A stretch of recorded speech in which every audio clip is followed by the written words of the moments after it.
જૂનાગઢના એસપી તરીકે હર્ષદ મહેતાએ સ્વૈચ્છિક રાજીનામું આપ્યું છે ત્યારે પૂર્વ આઈપીએસ હર્ષદ મહેતા સાથે એક્સક્લુઝિવ વાતચીત જેમાં તેમણે કહ્યું 50 વર્ષે સ્વૈચ્છિક રાજીનામાનો નિર્ણય પૂર્વ નિર્ધારિત હતો। 50 વર્ષે રાજીનામાના નિર્ણયનું અગાઉથી જ આયોજન હતું।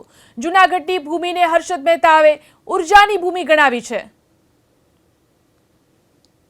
જૂનાગઢમાં મારો કાર્યકાળ 1.5 વર્ષ જેવો રહ્યો છે। ગઈ 31 જુલાઈ 2023 હું અહીંયા મેં ચાર્જ સંભાળ્યો। આ ચાર્જ દરમિયાન પોલીસ વિભાગ તરફથી મારી જે જિલ્લાની ટીમ છે એમના તરફથી જે કામગીરી થઈ એમાં ખાસ કરીને તહેવારોના જે બંદોબસ્ત હોય, જૂનાગઢમાં ભવનાથના શિવરાત્રિનો મેળો હોય કે પરિક્રમા હોય કે પછી નવરાત્રિના તહેવારો હોય કે ઈદ કે મહોરમ જેવા તહેવારો હોય, આ તમામ તહેવારોમાં મારી ટીમે છે એ લો એન્ફોર્સમેન્ટ વિથ હ્યુમેનિટી, કાયદાનું ચુસ્ત પાલનની સાથે એક માનવીય અભિગમ સાથે કાયદાનું ચુસ્ત પાલન કરવાનો પ્રયાસ કર્યો, જેનાથી અમે લોકોને વધારે સુરક્ષિત કરી શક્યા, એમને સેવા પણ પૂરી પાડી શક્યા જ્યાં જ્યાં પોલીસની જરૂર પડી ત્યાં। અને આ ઉપરાંત ચૂંટણીના સમય હોય કે કોઈ અન્ય એવા કાયદો અને વ્યવસ્થાના બનાવ હોય ત્યારે એક ટીમ થઈને આ કાર્યકાળ દરમિયાન મારા સિનિયર તમામ અધિકારીશ્રીઓ, માનનીય આઈજીપી સાહેબ, માનનીય ડીજીપી સાહેબ અને ડીજીપી સાહેબની કચેરીમાં તમામ સિનિયર અધિકારીશ્રીઓ, પોલીસ વિભાગના અન્ય સિનિયર અધિકારીશ્રીઓ અને મારી નીચેની જે સબોર્ડિનેટ ટીમ છે, આ એમનું અમારું એક તાલમેલ, મારી એક માધ્યમ સાથે ઉપરથી માર્ગદર્શન આવે, નીચે મારી ટીમ એને કોર્ડિનેટ કરી શકે અને સાથે સાથે જ્યારે જ્યારે જરૂર પડી ત્યારે માન્ય સરકારશ્રી તરફથી પણ અમને પૂરતો સહયોગ, માર્ગદર્શન મળે અને હૂંફ પણ મળી છે। આવા હકારાત્મક અભિગમ સાથે મને પૂર્ણ સંતોષ છે કે મેં જૂનાગઢની જાહેર જનતાના જે કંઈ પ્રશ્નો હતા, પોલીસને લગતા, સલામતીને લગતા, સેવાને લગતા, એમાં મહદઅંશે પૂર્ણ કરવાના પ્રયાસોમાં અમારી અને મારી ટીમ છે એ સંપૂર્ણ રીતે સફળ રહી હોય એનો અમને સંતોષ છે।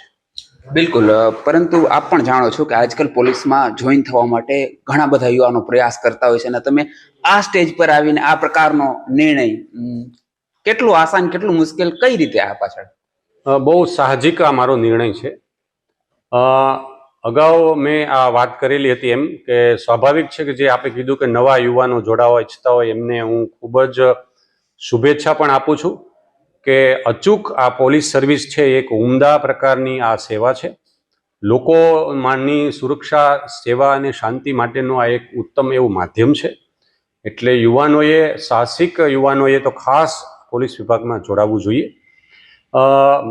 મારી વાત કરું તો આ નિર્ણય મારો કોઈ આકસ્મિક કે અહીંયા જૂનાગઢમાં આવીને લેવાયેલો નથી। મારા તમામ બેચમેટ્સ જાણે છે, ઘણા મારા સિનિયર અધિકારીશ્રીઓ પણ ઘણા સાથે મારા સંપર્ક હોય પહેલેથી, જેમનું માર્ગદર્શન મને મળ્યું હોય, એમની સાથે પણ મેં ભૂતકાળમાં પણ ખૂબ વાતો કરેલી હોય કે મારા જીવન પ્રત્યેના જે અભિગમ છે એ અભિગમની બાકીની જે પૂર્ણતા કરવા માટેના આ એક મારો નિર્ણય છે।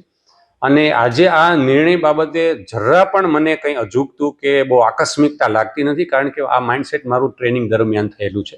2011માં મારી જે કરાઈની ટ્રેનિંગ થઈ ત્યારથી આ નક્કી કરેલું હતું કે મારી 50 વર્ષની જ્યારે આયુષ્ય થાય, ઉંમર થાય, એ જ સમયે હું જે સ્થિતિમાં હોય, જ્યાં હોય, જે જગ્યાએ હોય ત્યારે એ પૂર્ણ કરવું અને આ સેવામાંથી પછી અન્ય પ્રવૃત્તિમાં જોડાવવું, આ પ્રકારનું મારું માઇન્ડસેટ પહેલેથી હતું।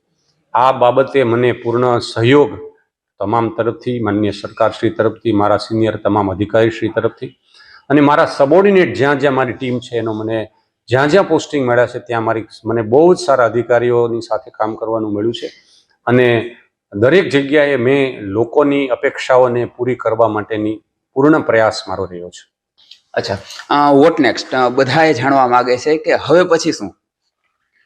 સામાન્ય આપનો પ્રશ્ન છે પણ ક્યુરિયોસિટી પણ હોય, પણ આ બાબતે બહુ જ મારું માઇન્ડસેટ ક્લિયર છે કે મારા વતનમાં મારું જૂનું જે બાપદાદાનું ગામ છે ત્યાં મારા પેરેન્ટ્સ રહે છે, એમની સાથે ત્યાં ગામડે રહેવા માટેનું પ્રાકૃતિક વાતાવરણમાં રહેવું અને એકાંત સાથે અને બાકીના પ્રવાસ કરવું, આ સિવાયમાં જ્યાં જ્યાં સંજોગો વસાત જ્યાં જરૂર પડે ત્યાં આસપાસમાં લોકોની મદદ કરવા માટે પ્રયત્નશીલ રહીશ। અચ્છા, છેલ્લો સવાલ કે જુનાગઢની જો વાત કરીએ, એક સાધુ સંતોની નગરી, આવા અનેક શબ્દ પ્રયોજનો થાય છે, પરંતુ આપના મતે જુનાગઢ માટે કોઈ એક શબ્દ કે પછી કોઈ એક વાક્યમાં જુનાગઢને ડિસ્ક્રાઇબ કરવું હોય તો કઈ રીતે કહેશો? જુનાગઢ એ ઉર્જા માટેનું શ્રેષ્ઠ એવું કેન્દ્ર છે. આ ભૂમિમાં જે ઉર્જા છે એ જેમણે ઉર્જા ઉપર કામ કરવું છે એના માટે આ ભૂમિ છે એ ખૂબ જ ફળદાયી છે.